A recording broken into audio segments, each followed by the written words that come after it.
कलकत्ता की भीड़ और कोलाहल भरी सड़कों पर पहुंचकर सुरेंद्रनाथ घबरा गया। वहां ना तो कोई डांटने फटकारने वाला था और ना कोई रात दिन शासन करने वाला। मुंह सूख जाता तो कोई न देखता था और मुंह भारी हो जाता तो कोई ध्यान न देता। यहाँ अपने आप को स्वयं ही देखना पड़ता है। यहाँ भिक्षा भी मिल जाती है और करुणा के लिए स्थान भी है। आश्रय भी मिल जाता है, लेकिन प्रयत्न की आवश्यकता होती है। यहाँ अपनी इच्छा से तुम्हारे बीच कोई नहीं आएगा। यहाँ आने पर उसे पहली शिक्षा यह मिली कि खाने की चेष्टा स्वयं करनी पड़ती है। आश्रय के लिए स्वयं ही स्थान खोजना पड़ता है और नींद तथा भूख में कुछ भेद है। उसे घर छोड़े कई दिन बीत गए थे। गली गली घूमते रहने के कारण शरीर एकदम कमजोर पड़ गया था। पास के रुपए भी खत्म हो चले थे। कपड़े मैले और फटने लगे थे। रात को सोने तक के लिए कहीं ठिकाना नहीं था। सुरेंद्र की आंखों में आंसू आ गए। घर को पत्र लिखने की इच्छा नहीं होती, लज्जा आती है। और सबसे बढ़कर जब उसे अपनी विमाता के स्नेहहीन कठोर चेहरे की याद आ जाती है तो घर जाने की इच्छा एकदम आकाश कुसुम बन जाती है। उसे इस बात को सोचते हुए भी डर लगता था कि वह कभी वहां था। एक दिन उसने अपने जैसे ही एक दरिद्र आदमी की ओर देखकर पूछा, क्यों भाई, तुम यहाँ खाते किस तरह हो? वह आदमी भी कुछ मूर्ख सा ही था, वरना सुरेंद्र की हंसी न उड़ाता। उसने कहा, नौकरी करके कमाते खाते हैं। कलकत्ता में रोजगार की क्या कमी है? सुरेंद्र ने पूछा, मुझे भी कोई नौकरी दिलवा सकते हो? उसने पूछा, तुम क्या जानते हो? सुरेंद्रनाथ कोई भी काम नहीं जानता था, इसलिए चुप रहकर कुछ सोचने लगा। तुम भले घर के लड़के हो? सुरेंद्रनाथ ने सिर हिला दिया। तो लिखना पढ़ना क्यों नहीं सीखा? सीखा है, उस आदमी ने कुछ सोचकर कहा। तो फिर उस बड़े मकान में चले जाओ। इसमें एक बहुत बड़े जमींदार रहते हैं, वह कुछ न कुछ इंतजाम कर देंगे। यह कहकर वह चला गया। सुरेंद्रनाथ फाटक के पास गया, कुछ देर वहीं खड़ा रहा, फिर जरा पीछे हटा, एक बार फिर आगे बढ़ा और फिर पीछे हट गया। उस दिन कुछ भी ना हुआ। दूसरा दिन भी इसी तरह बीत गया। 2 दिन में साहस संजोकर उसने किसी तरह फाटक में कदम रखा। सामने एक नौकर खड़ा था। उसने पूछा, क्या चाहते हो? बाबू साहब से। बाबू साहब घर पर नहीं हैं। सुरेंद्रनाथ का चेहरा खुशी से चमक उठा। एक बहुत ही मुश्किल काम से छुट्टी मिली। बाबू साहब घर पर नहीं हैं। नौकरी की बात, दुख की कहानी कहनी नहीं पड़ी। यही उसकी खुशी का कारण था। दूने उत्साह से लौटकर उसने दुकान पर बैठकर भर पेट भोजन किया। थोड़ी देर तक बड़ी प्रसन्नता से वह इधर उधर घूमता रहा और मन ही मन सोचता रहा कि कल किस प्रकार बातचीत करने पर मेरा कुछ ठिकाना बन जाएगा। लेकिन दूसरे दिन वह उत्साह नहीं रहा। जैसे जैसे उस मकान के निकट पहुंचता गया, वैसे वैसे उसकी लौट चलने की इच्छा बढ़ती गई। फिर जब वह फाटक के पास पहुंचा तो पूरी तरह हतोत्साहित हो गया। उसके पैर अब किसी भी तरह अंदर की ओर बढ़ने के लिए तैयार नहीं थे। किसी भी तरह वह यह नहीं सोच पा रहा था कि आज वह स्वयं अपने लिए ही यहाँ आया है। ऐसा लग रहा था जैसे किसी ने ठेल ठाल कर उसे यहाँ भेज दिया है। लेकिन आज वह दरवाजे पर खड़ा रहकर और अधिक अपेक्षा नहीं करेगा, इसलिए अंदर चला गया। फिर उसी नौकर से भेंट हुई। उसने कहा, बाबू साहब घर पर हैं, आप उनसे भेंट करेंगे? हाँ हाँ। अच्छा तो चलिए। लेकिन यह और भी कठिनाई हुई। जमींदार साहब का मकान बहुत बड़ा है। बड़े सलीके से साहबी ढंग से साज सामान सजे हुए हैं। कमरे पर कमरे, संगमरमर की सीढ़ियां, हर कमरे में झाड़ फानूस और उन पर सुर्ख कपड़े के गिलाफ शोभा पा रहे हैं। दीवारों पर लगे हुए बड़े बड़े शीशे, न जाने कितने चित्र और फोटोग्राफ। दूसरों के लिए यह सब चीजें चाहे जैसी हों, लेकिन सुरेंद्र के लिए नई नहीं थी, क्योंकि उसके पिता का घर भी कोई निर्धन की कुटिया नहीं है। और चाहे जो कुछ भी हो, लेकिन वह दरिद्र पिता के आश्रय में पलकर इतना बड़ा नहीं हुआ है। सुरेंद्र सोच रहा था कि उस आदमी की बात, जिसके साथ भेंट करने के लिए और जिससे प्रार्थना करने के लिए वह जा रहा है, कि वह क्या क्या प्रश्न करेंगे और मैं क्या उत्तर दूंगा। लेकिन इतनी बात सोचने का समय नहीं मिला। मालिक सामने ही बैठे थे। सुरेंद्र नाथ से बोले, क्या काम है?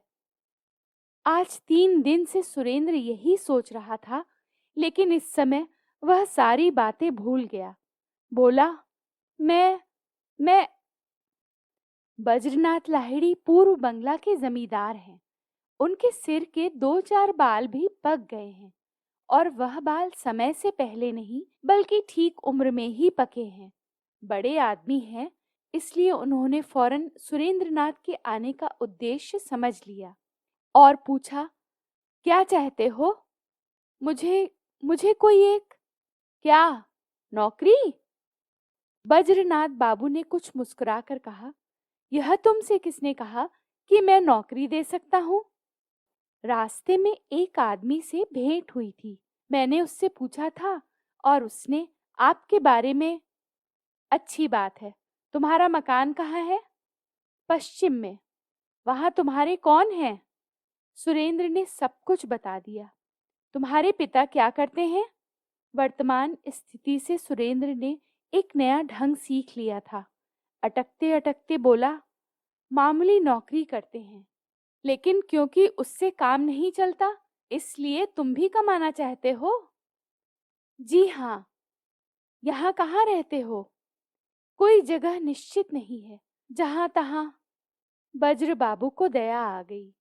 सुरेंद्र को बैठाकर उन्होंने कहा, तुम अभी बच्चे हो। इस उम्र में तुम घर छोड़ने को विवश हुए, तो यह जानकर दुख होता है।